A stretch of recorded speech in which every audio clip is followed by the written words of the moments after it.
To make these California roll gyoza, I started with some imitation crab and added cucumber and avocado, some pickled ginger and green onions, and then some Kewpie mayonnaise. Mix that all up. This will be our filling for the gyoza.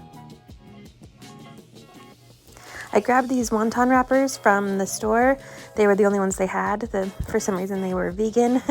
So I'm just going to put some water on the outer edges of this wonton gyoza wrapper.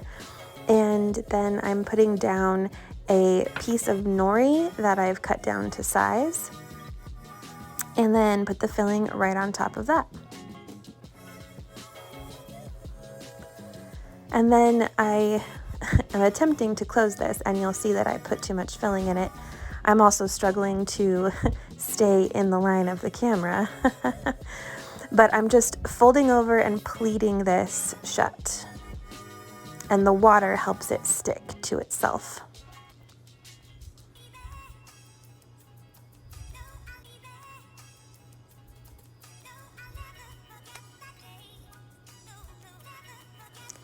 So for this next one, I was going to just edit this out, but I wanted to show you a mistake.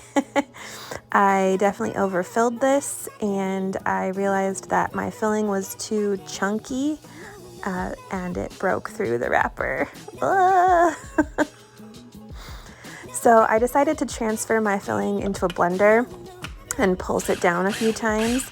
That way the mixture wasn't so chunky and I could control it a little bit better inside the wrappers.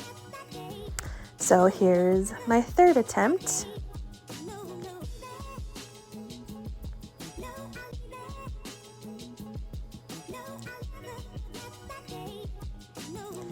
And as you can see, I overfilled them again. It's so easy to overfill these because it's hard to estimate how much to put in. So you can see I'm trying to stuff it back in as I pleat these shut.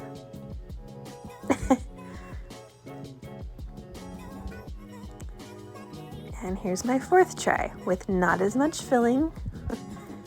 Much better.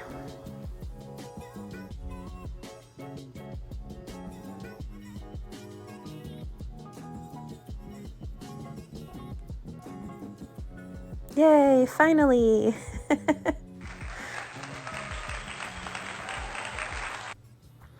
So here's what they all looked like when they were all ready to go. So I heated up a skillet on medium-high heat with some canola oil. And once it was really hot, I put these all down in the pan, spaced out so that they weren't touching. And I let them go for about 4 minutes. I would check the bottom. I wanted the bottom to be nice and crispy. Like that, you can see.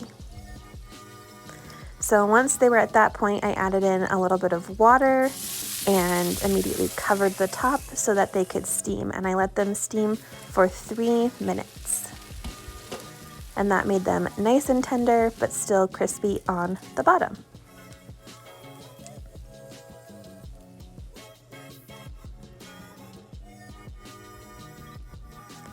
To eat them, I just had a little bit of this sushi sauce, and I just would put a little bit of that on each one and just eat them like that. These were so good. They tasted just like a California roll, but you get that added extra deliciousness from the gyoza wrapper and that crunch on the bottom. They may not be the prettiest things in the whole world, but I thought that they were a success. And they took a little bit of time, trial and error, but for me, totally worth it and a really fun experiment. Thank you so much for watching.